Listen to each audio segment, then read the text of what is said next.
All right, we are recording, folks. Hey, so I said something funny in the meeting yesterday. Okay. Yeah, I really, and sometimes you got to make sure that you have a cup of water or something.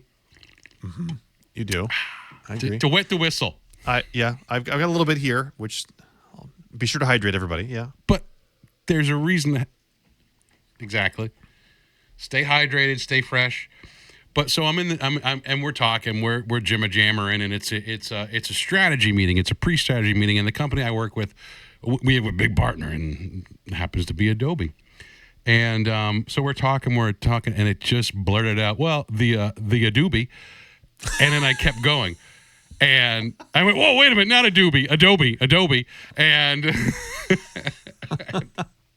to see my CMO just do exactly what she just rocked back in her chair.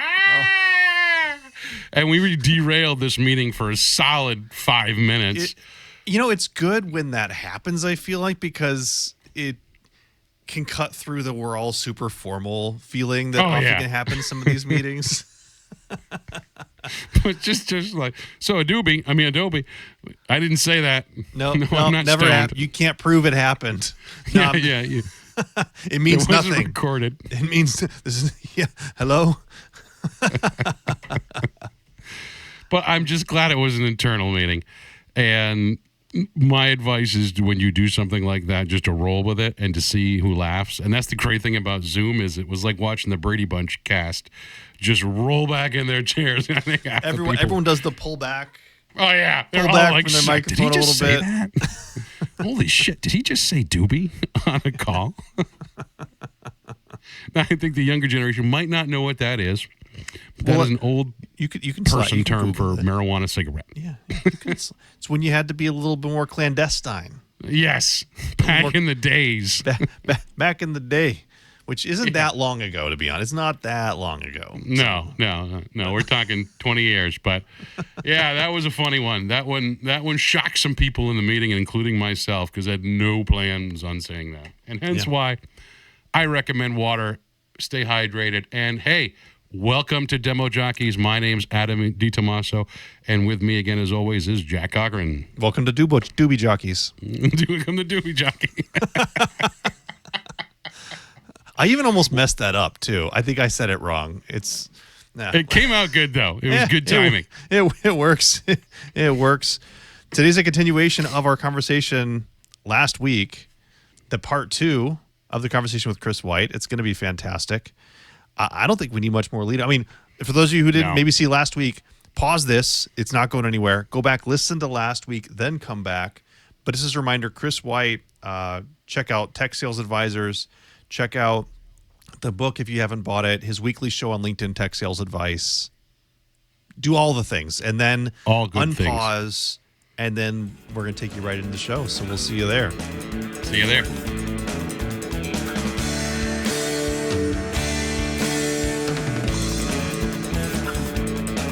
Chris, I wanted to do a little bit of a shift because there's something that I wanted to make sure we had time to talk about. It's actually, I've seen you talk about this a few times. Something I avoided. Actually, I had told Adam when we were doing our episodes together, I'm like, whatever you do, we're not going to talk about this part of the book because I want to talk about it with Chris because it's my favorite analogy, and it's even though I was well into my career before I read the book, it still changed my mindset a little bit in how I approached value-based selling. Chris, talk to me about the shovel. Talk to me about buying a shovel. If you could do that, this because for me was just so reforming. It'd make my day to talk about the shovel analogy with you a little bit. So of course I'll share, and certainly I've had a number of people say I love the shovel analogy. So I'll tell it sort of in its purest form, but then I'll tell you the story behind it. There's actually a story behind it. Okay. So I call this my golden rule of selling technology. What's the golden rule of selling technology? He or she who buys a shovel doesn't want a shovel. They want a hole. But they don't just want a hole. They want a fence or a tree. But they don't just want a fence or a tree. They want privacy or shade or fruit or flowers. And yes, guys, I actually leave one in the office just to make the point. We show up with the shiny shovel, and we want to talk about the blade and the handle and how wonderfully built it is, right? And the truth is most people don't actually care all that much about the shiny shovel. And those who do, oftentimes don't have the budget. So what's the point? Let's not focus on the shiny shovel. Particularly, and by the way, when does this come out? I think it comes out in the book, certainly in the workshops that I run, during discovery. I bring this concept out during discovery. Why? Because it's during discovery that we should be, quote, digging, yes, pun intended, digging into, well, why are you even looking at pick your product, right? CRM or data integration or whatever it might be to begin with. What are you ultimately trying to achieve? So now, do you guys care to hear the story of how I came up with this idea? Oh, yes. I won't let you leave this interview until you tell me the story. I'm already planning on using this tomorrow, by the way. So, like, in my day job tomorrow doing this. I love it. And by the way, I mean, this is... I do think that this simple analogy is a good example of the power of good analogies. When people hear this, it instantly clicks. And one of the things I tell people all the time, like if you're having a hard time explaining your product and the benefit of your product, see if you can find a simple analogy, because I mean it's unbelievably powerful. And I could spend probably 45 minutes talking about that. So guys, we bought a house. We've lived in this house for about 5.5 years. And when we bought the house, it had a pool. It has a pool in the backyard. We bought the house in spite of the fact that it has a pool, not necessarily because it had a pool. I wasn't looking to be a pool owner. I didn't think I wanted a pool. I love having a pool now. But to me, when we first bought the house, it just seemed like nothing but a lot of work. In any event, my wife, after we'd been in the house for about 6 months, she said, I really would like to plant some trees on the side yard so that we can just have a little more privacy between us and our neighbors. Not that we don't love our neighbors. In fact, we love our neighbors. We have parties and all kinds of stuff. So one morning in May, it was a Saturday morning in May in Northern Virginia, Leesburg, Virginia, to be precise. So if anybody knows the area, on the regular, it is hot and humid in May in Virginia. I'm out there digging about 7 big holes to plant these big trees. I'm on hole number 3 and my shovel breaks and I don't have another shovel. And I'm thinking, for crying out loud, I've bloody got to go get it. So I climb in the car. I'm sweaty. I'm dirty already, right? And I'm driving to the Home Depot down the street. It's probably a 10 or 15 minute drive. And literally, guys, as I'm driving, I found myself at one point thinking, oh my God, like the last place on earth I want to be is in this car going to the store to buy a shovel. And the very next thought was, and I just want to be back there digging the holes. And then I thought, I don't even really want to be digging the holes. I just want the bloody trees to be in the ground. And I don't even really care about the trees. I just want my wife to be happy because she wants privacy. And then it just literally hit me like a ton of bricks. Like, this is the job that I'm in. Yeah. We sell tools. And just like I don't want to be going to the store to buy a tool, nobody really wants to buy tools. They're a means to an end. And the more we recognize that, and the more we can focus on the end result, the end game, the more likely we are to sell the tools. So there you go. That's the story behind the story. I love it. I do too. I love that this was a like your own situation as opposed to just I got to find something that's a good analogy. This was literally you living the shovel story. I absolutely love it. If you've ever had one of those sort of like aha moments, sort of this like all of a sudden you had this crystal clear, clarity about something. It was literally that. It was like lightning struck. I was like, oh my gosh, there you go. Yeah, that's. I appreciate you sharing that. I mean, I've already kind of said it before you even got into the story. for me, that has been something that's been so transformational to how I view kind of every interaction. It's a question that I actually like to ask going into a meeting, which is, why are they showing up? Why are they showing up to this meeting? Because they're busy. They don't really want to sit through an hour demonstration of our features. Right. What are they trying to get out of it? Why is it, to use your analogy, why is them getting in the car sweaty and dirty driving to Home Depot, why is that trip worth it for them? And if we can figure that out, we're gonna get well past, showing the things we hope they'll like and get to the very personal, this is why it's important to you, which, often, I love to hear about this as well. I love to hear about this from you as well, kind of separating the difference between what someone cares about versus what the company cares about.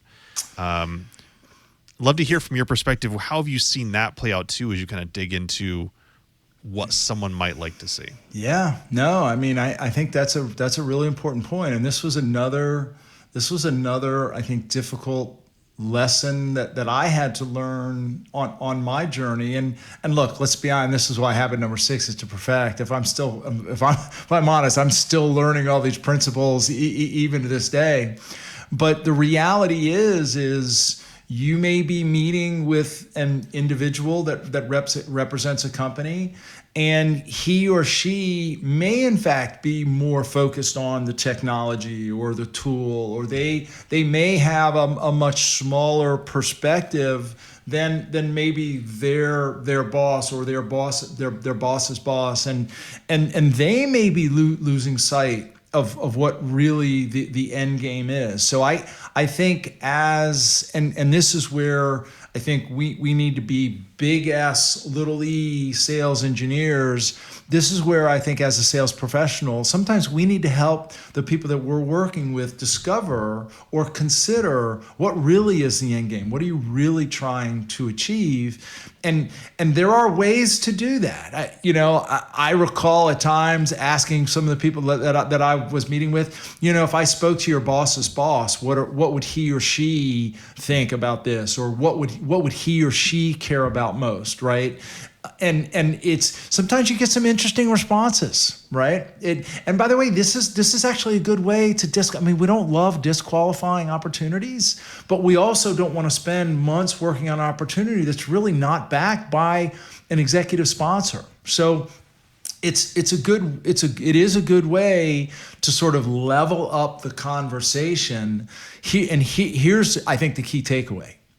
Let's not assume just because we're speaking with a prospect or a customer that works for a company, let's not assume that they have a bigger picture in mind necessarily, right? Mm-hmm. And I think we need to be the ones that are sort of leading them down that path.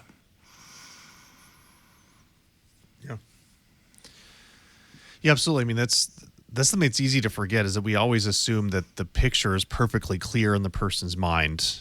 And that's not often the case.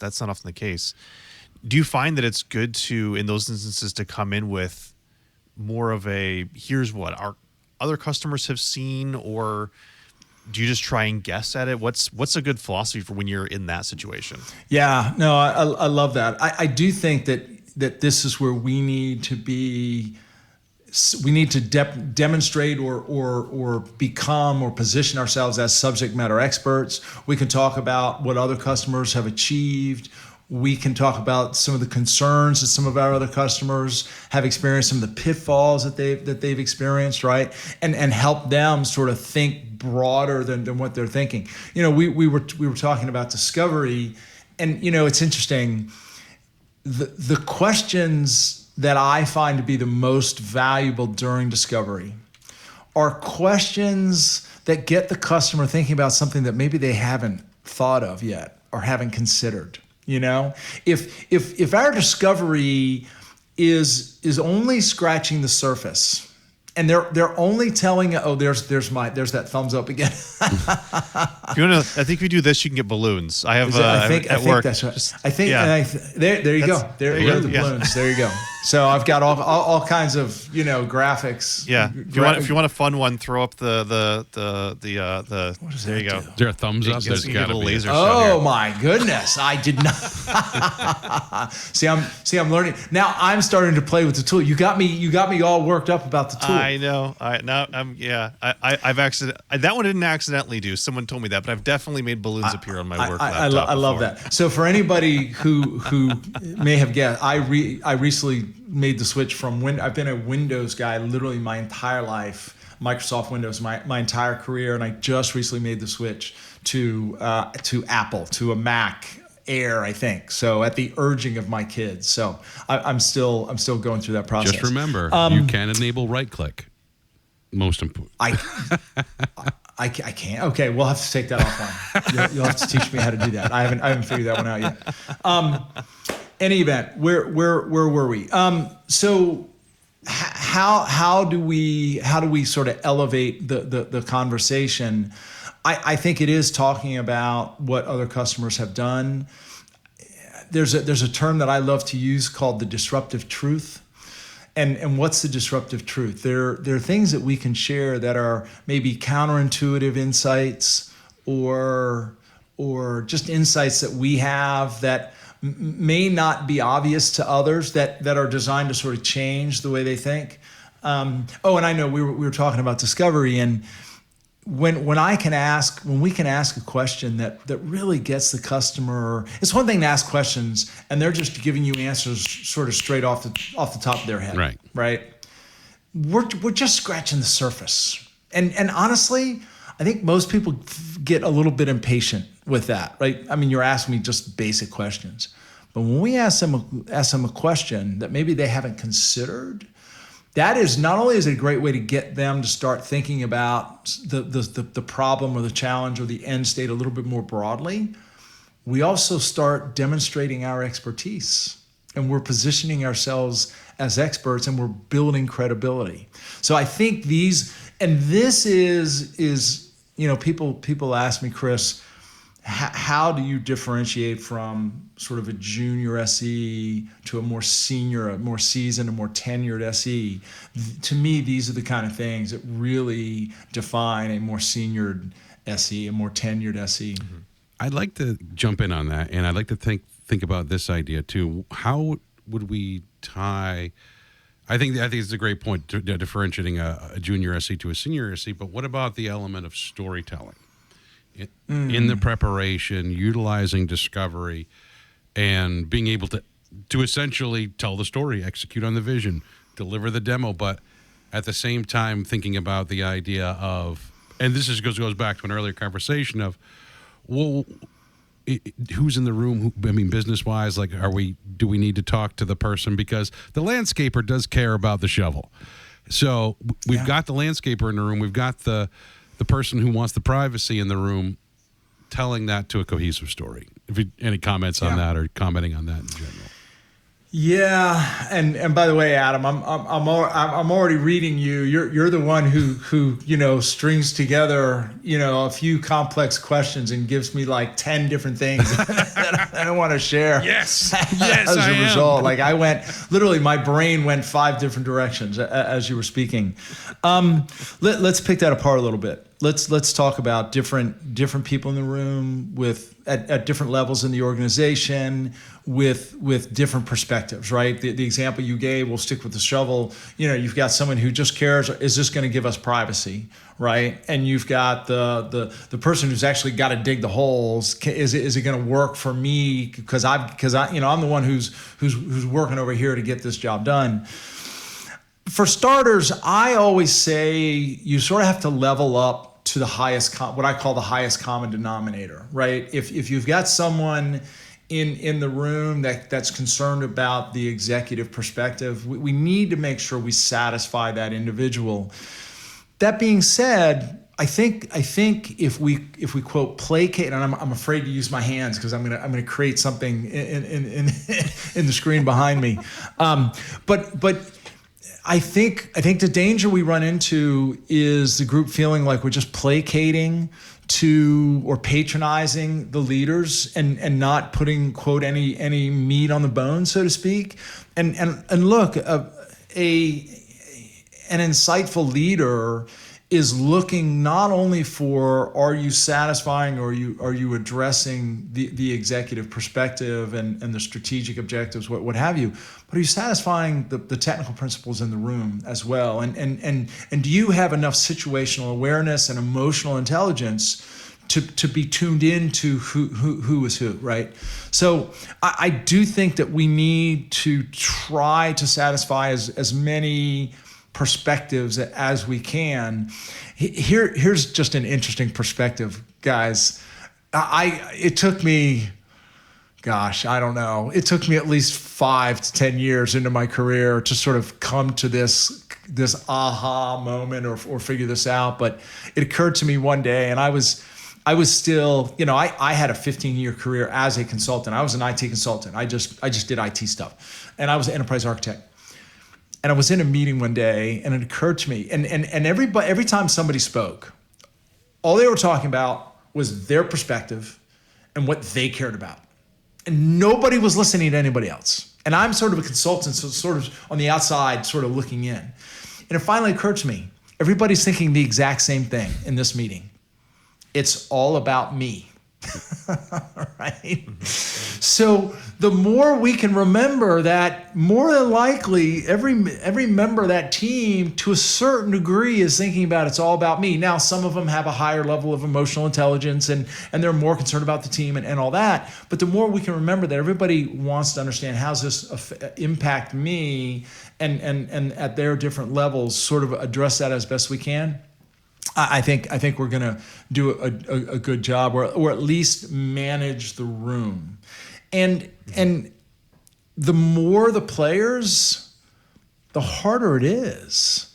Yeah. I think we have to be at peace. We have to be at peace with the fact that, look, if you've got 10 different people and 5 different departments and people at different levels in a 1-hour meeting, you're not going to satisfy everyone's requirements, and to me, this is a conversation that we need to have with the AE. So anyway, that's the first thought that comes to mind for me, Adam. I think there were a few other sort of splinters on that question. So what other piece of that question did you want to touch on? Well, I think you covered the main theme, the most important part. So that was the root of it. I mean, essentially, it's funny because there is a balancing act, and there's a portion in the book where you even write about that. But I just always like to convey the message that we have to be aware of everyone in the room. We have to balance our demos to everyone in the room, and make sure that, I mean, a philosophy that I've always carried with every presentation is I'm here to educate, but I'm also here to entertain a little bit and keep your interest, and that's what I always like to weave into a good story. I absolutely love that. And, it's interesting. I'm really glad you said that. I always had the attitude, and Jack, you were sort of alluding to this a little bit, which is why, again, going back to why did they jump in the car, sweaty, dirty, to drive, to the meeting, so to speak? Like, why did they give up their valuable time? And I always had the attitude that they have given up their time to meet with us, whether they like me or not, whether they like our solution or not, whether they decide to work with us or purchase our solution or not. I always wanted them to walk out of that meeting feeling as though it was at least worth their time to hear what we had to say. That was always my number one objective. If nothing else, I'm gonna make this about you. I'm gonna make it informative. Adam, you use the term entertaining. Some people are good at telling jokes. That's not, humor's not exactly my strong suit. Every now and then I say something that's somewhat funny, but it almost happens by chance more than on purpose. But I always I always thought to myself, if I were them, what would I consider valuable for this meeting, or what's at least one thing that I could leave with that would make this meeting worthwhile. And I always tried to keep that mindset. The other thing that you mentioned is storytelling. I knew there was something else you mentioned. There was another thing you mentioned was storytelling. And again, I mean, there are people in this space that run 12-hour workshops on storytelling, and we could talk forever on storytelling.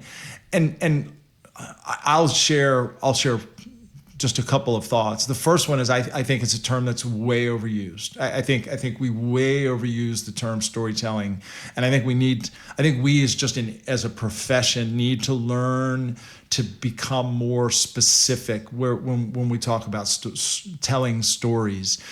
And allow me to give you a few examples, guys.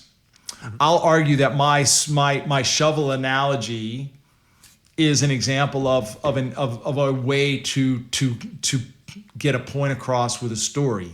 The story I told about how I came up with the idea is another example of a story.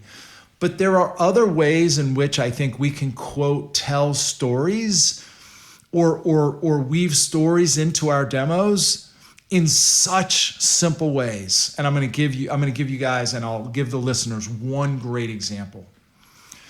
Most demos start something like this.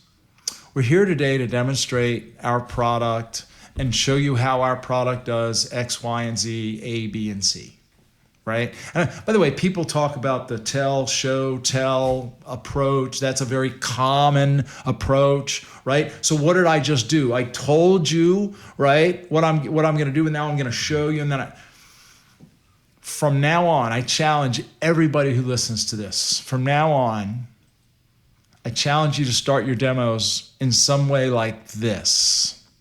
We're here today to demonstrate how companies like yours have leveraged our solution to achieve blank. Mm-hmm. I'm going to say that again.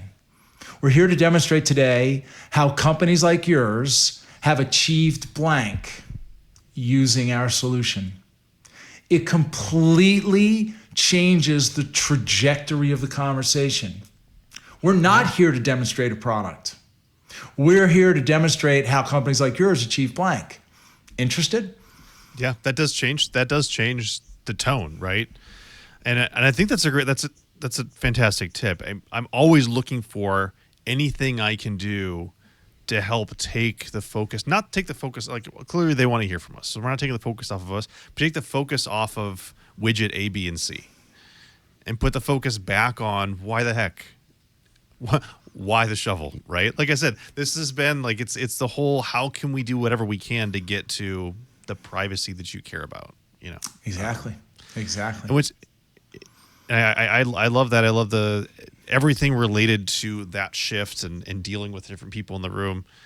I had a thought while you were talking about some of that, like having the 11, 12, 15 people in the room as well. Sometimes, Chris, you're going to have the person in the room that thinks a tree was a bad idea and it's going to destroy the value of the entire neighborhood, right? So the less you can focus on your individual tool and the more you can address what each individual person will be wanting, you're going to run across the person who thinks that your tool is a really bad idea to begin with, which you still have to address them. You still have to. But if I'm going to keep talking about how great it is that my shovel can install trees, I still am missing the point that there's a person that thinks trees are awful. Yeah. But they love privacy. So you have to stay. I think the more we can stay at what we're going to do for you today, the more we can stay at the total end product vision and value, the less we're going to run against people that are against the features we're going to provide. Yeah. Well, and I think an important takeaway from what you're saying, Jack, is I made this mistake. I think it's easy for us to assume that if we're meeting with a team of 4, 5, 6 people, whatever, it's easy to assume that they're all on the same page and they're sort of part of this big one happy family and they all agree on it. Not likely. Right? Yeah. So It's often important the opposite. Yeah, more than likely it's the opposite. You're going to have some. In fact, I mean, I've literally been in demos where you could tell one person was trying to convince the others that this was something they should be doing, and they've brought us in to help him convince the others. Right?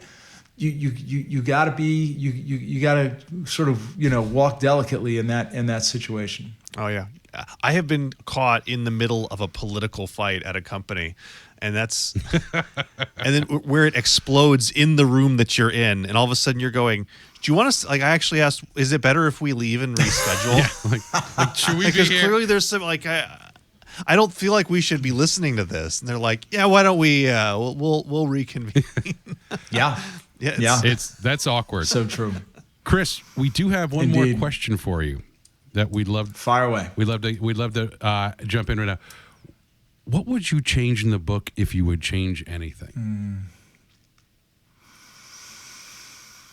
Well, I would probably change quite a few things. I would add quite a few things. And I know we were chatting about this. I think it might have been before we joined, but I published a book in 2019, in June of 2019. Less than a year later, the world literally shut down. Right. And so just that alone, there's so many things that I would change, because I talk a lot about driving to the place of work, or walking into the room and reading the room, and just the dynamics of working with our sales counterparts and working with prospects and customers has changed dramatically. So that's one thing I would certainly change. There are things that I feel like, and I've been running this business now for almost 4 years. And I've had the opportunity to work with over 50 software companies. And here's the irony, is that they hire me to train their people. And yet the person who's getting as much of an education as anybody is me, because I'm learning and I'm seeing how different organizations operate. And I'm realizing, in fact, I'm giving a talk next week at a kickoff, and this is the second time I've worked with them. And leading up to last year, they said, Chris, we're a high transaction business. Most of our SEs are doing anywhere from 20 to 30 demos a week. So we don't have time to do a lot of discovery. They're not doing significant. So I talk about the discovery call, and then preparing for the meeting, and creating the customized demo and all that. That's great for those enterprise deals and the people that sort of work in that pattern. There's a lot of people out there that are high transaction, and they don't operate that way. So there's I think I might write a portion of the book that says if you live in the high transaction world, maybe the SMB world, and you're doing 5 to 8 demos a day, sort of on the regular, there are different things that we need to do, and I would include that in the book, and recognize that I had a very enterprise B2B sale experience. Not everybody does. Yeah, that's very fair. I think the only other thing that I might change or add is I don't talk much, if at all, about proof of concepts and trials and supporting trials. So I think I would include that, something on that as well. Maybe it's the 7th habit to prove our solution. So I had thought about it. Should I ask, because I'm I'd feel cheeky to ask what would the 7th habit be, but you answered it, right? Yeah. I think that might be it. To prove. Yeah. Absolutely love it. Chris, this has been absolutely fantastic chatting with you. Appreciate you taking the time. Before we kind of end our time here, any kind of call that you'd like to make, anything you're working on right now that you'd like to kind of mention? I'm so glad you asked, actually. So in November, at the urging of a colleague of mine named Bill Balnave, and I don't have his book with me, I should have, he wrote a book called Tech Sales Wasabi. And at his urging, we have created and launched a 6 Habits certification program. I like that. And it's available at available on the website, Tech Sales Advisors. If anybody who's actually been through a 6 Habits workshop, and there's quite a few people out there who have been, they can just enroll in the certification, basically get a study guide and sit for the exam. If you've not been through a 6 Habits workshop, you can enroll in the program, and it has a full collection of 6 Habits training recorded videos, and then you can get the study guide and sit for the exam as well. And it's a professional certification that is really starting to build some momentum. So that's probably the most exciting new thing that we're offering now. Yeah, absolutely love that. The most common question I see from new people starting in the profession or looking to get into is, well, what certification should I go out and get? And there's not a lot out there. So now I can definitively say, well, you should check out Chris White's certification, the 6 Habits of Highly Effective Sales Engineers. What's the official title of it? It's the 6 Habits certification? Or? It's 6 Habits certification. I think technically we're calling it, because we're ultimately going to have multiple levels. Right now it's 6 Habits Foundation certification. So we're also going to have a practitioner certification that's going to involve more of a practicum. And then we're going to have, and we've put in place 6 Habits certified coach and 6 Habits certified instructor. So this is sort of the path that we're on. I love it. I like that a lot. Absolutely love it. Well, Chris, thanks again. We appreciate you taking the time. It's been a blast. I know I've enjoyed it. I got a couple key takeaways that that I know I'm going to start using tomorrow. So thank you so much. Well, thank you guys. And by the way, congratulations on your podcast. I've enjoyed the sessions that I've listened to, and there is plenty of room for people like you guys doing this. So I'm excited to see that you guys are getting this going, and I wish you the best of luck. Thank you. Oh, thanks so much. We appreciate it.